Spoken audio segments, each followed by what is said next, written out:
സ്നേഹവന്ദനങ്ങൾ പ്രിയമുള്ളവരെ, global news ഡെസ്കിലേക്ക് എല്ലാ മാന്യപ്രേക്ഷകരെയും സ്വാഗതം ചെയ്യുകയാണ്. ഇന്ന് നമ്മൾ പ്രേക്ഷകരുമായിട്ട് പങ്കുവെക്കുന്ന ഒരു വാർത്ത ശ്രീ ബിനോയ് കാരക്കാട്ട് എന്ന് പറയുന്ന ഒരു സഹോദരൻ ചെയ്തൊരു വീഡിയോ ആണ്. ചില മാസങ്ങൾക്ക് മുമ്പ് ചെയ്തൊരു വീഡിയോ ആണ്. എന്നാൽ ആ വീഡിയോയുടെ ടൈറ്റിൽ ഇങ്ങനെയാണ്: വേളാങ്കണ്ണിയിലെ ദുരാചാരങ്ങൾ നിർത്തലാക്കി കേരളത്തിലോ. ചില മാസങ്ങൾക്ക് മുമ്പ് വേളാങ്കണ്ണി പള്ളിയുമായിട്ടുള്ള ബന്ധത്തിൽ അതിൻ്റെ ചുമതലയിലുള്ളവർ എടുത്ത ചില തീരുമാനങ്ങൾ, വളരെ റവല്യൂഷണറിയായ ചില തീരുമാനങ്ങൾ, ചില ദുരാചാരങ്ങൾ, അന്ധവിശ്വാസങ്ങളെ പ്രചോദിപ്പിക്കുന്നതാകുന്ന ചില ആശയങ്ങൾ, ആ പള്ളി പരിസരത്തിൽ നിന്ന് തുടച്ചു നീക്കാനുള്ള തീരുമാനങ്ങൾ വേളാങ്കണ്ണി പള്ളിയുടെ നേതൃത്വമെടുത്തു.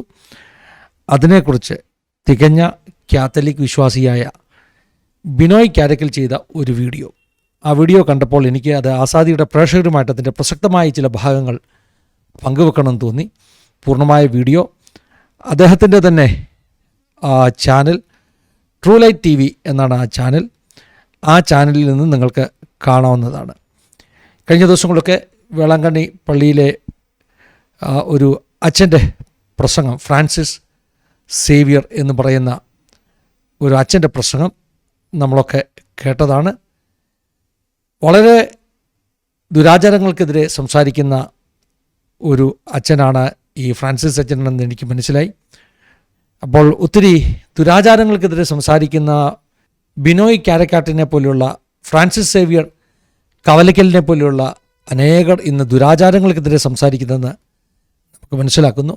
ചില ഭാഗങ്ങൾ, പ്രസക്തമായ ചില ഭാഗങ്ങൾ പ്രേക്ഷകരുമായിട്ട് പങ്കുവെക്കുകയാണ്. തമിഴ്നാട്ടിൽ അങ്ങനെയുള്ള തീരുമാനങ്ങൾ എടുത്തെങ്കിൽ കേരളത്തിൽ എന്നാണ് ഇത്തരത്തിലുള്ള ദുരാചാരങ്ങൾ? അത് കേവലം ഏതെങ്കിലും ഒരു ഡിനോമിനേഷനിൽ നിന്നല്ല. വേദപുസ്തകത്തിന് യോജിക്കാത്ത ദുരാചാരങ്ങൾ ഏതൊക്കെ സഭാവിഭാഗങ്ങളിലുണ്ടോ, ഡിനോമിനേഷൻസിലുണ്ടോ, അതിൽ നിന്ന് എന്നാണ് പുറത്തു പോകുന്നത് എന്നൊരു ചോദ്യം നമ്മുടെ എല്ലാ മനസ്സിലുണ്ടാകുന്നു. പ്രേക്ഷകരുമായിട്ട് ആ വീഡിയോ പങ്കുവെക്കുന്നു. ദൈവം എല്ലാവരെയും സഹായിക്കട്ടെ. ഇന്ത്യയിലെ തന്നെ പ്രശസ്തമായ തീർത്ഥാടന കേന്ദ്രങ്ങളിൽ ഒന്നാണ് വേളാങ്കണ്ണി ആരോഗ്യമാതാ ദേവാലയം. എന്നാൽ ഈ അടുത്ത നാളിൽ വേളാങ്കണ്ണിയിലെ ദേവാലയ അധികൃതരെ അവർ ഒരു കാര്യം പറഞ്ഞു: ഇനി മുതൽ ഇവിടെ വരുന്നവർ ക്രിസ്തുവിനെ ആരാധിക്കാൻ വേണ്ടി മാത്രമായിട്ട് വരിക.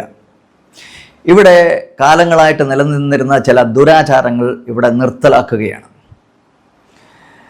എന്തായിരുന്നു ആ ദുരാചാരങ്ങൾ? അതായത് അവിടെ ചെല്ലുന്നവർക്ക് ചില നേർച്ചകളുമായിട്ട് ചെല്ലുകയാണ്. അവിടെ ചില ഗേറ്റുകൾ കാണും, ഇരുമ്പിൻ്റെ.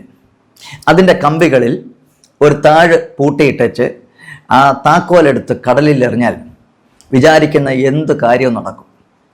ചില ശത്രുക്കളെയൊക്കെ പൂട്ടണമെങ്കിൽ വേളാങ്കണ്ണിയിലെ ഗേറ്റിൽ പോയി ഒരു താഴിട്ട് പൂട്ടിയാൽ മതിയത്രേ. അതുപോലെ തന്നെ മറ്റു പല കാര്യങ്ങളും. പരിശുദ്ധ കന്യാമറിയത്തിൻ്റെ രൂപത്തിൽ സാരി ഉടുപ്പിക്കുക, പിന്നെ തലമുണ്ടനം ചെയ്യുക, അങ്ങനെ പല വിധത്തിലുള്ള ആചാരങ്ങളല്ല, വാസ്തവത്തിൽ ദുരാചാരങ്ങൾ. അതൊക്കെ പള്ളിയിലെ പുതിയ ഭരണസമിതി അധികാരമേറ്റപ്പോൾ അവർ അത് നിർത്തലാക്കി. എത്ര നല്ല ഒരു കാര്യം! നമ്മുടെ ജനത്തെ അജ്ഞതയുടെ അന്ധകാരത്തിൽ നിന്ന് മോചിപ്പിക്കുവാനായിട്ട് അധികൃതർ എടുത്ത ആ നല്ല തീരുമാനത്തിന് ഒരു പ്രത്യേക നന്ദി അറിയിക്കുകയാണ്. എന്നാൽ അപ്പോൾ തന്നെ മനസ്സിലുയരുന്ന മറ്റൊരു ചോദ്യമുണ്ട്.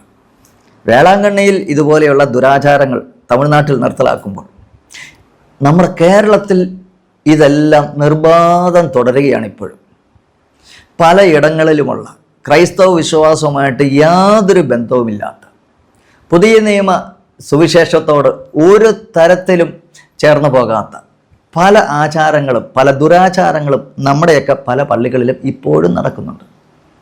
തുലാഭാരം, വാഴക്കൊല നേർച്ച, കോഴിയെ വെട്ട്, തൂക്ക് നേർച്ച, ഇങ്ങനെ എന്തെല്ലാം ആചാരങ്ങൾ. ചിലയിടത്ത് വലിയ കല്ലും ചുമന്നുകൊണ്ട് പള്ളിക്ക് ചുറ്റും നടക്കുക, തേക്കല പറിച്ച് തിന്നുക.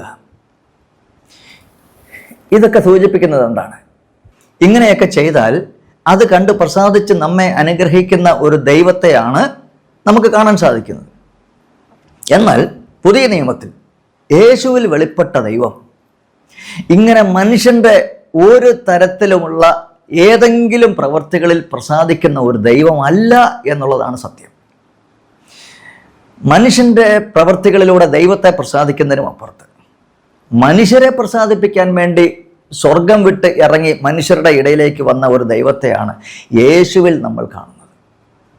യേശുവിൽ നമുക്ക് ദൈവത്തെ പിതാവേ, അപ്പ എന്ന് വിളിക്കുവാനുള്ള സ്വാതന്ത്ര്യവും അവകാശവും അധികാരവും ഒക്കെ ലഭിച്ചവരാണ്.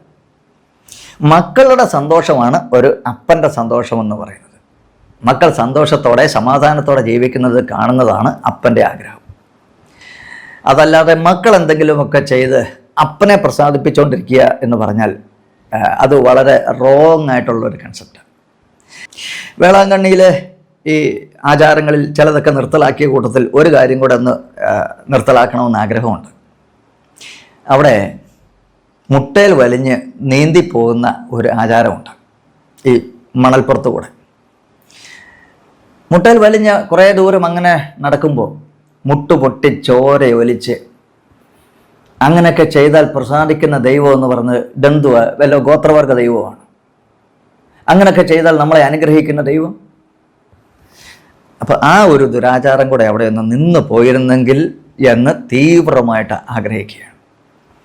പുതിയ നിയമത്തിൻ്റെ സന്ദേശം യേശുവിൽ വെളിപ്പെട്ട ആ ദൈവത്വത്തിൻ്റെ പൂർണ്ണത മുഴുവൻ ക്രിസ്തുവിൽ മൂർത്തീഭവിച്ചിരിക്കുന്നുവെന്ന പൗലോസ്ലീഹായുടെ ആ വചനത്തോട് ചേർത്ത് വെച്ച് ഞാൻ പ്രാർത്ഥിക്കുകയാണ്. കർത്താവ് എല്ലാവർക്കും സുവിശേഷത്തിൻ്റെ വെളിച്ചം ലഭിക്കട്ടെ.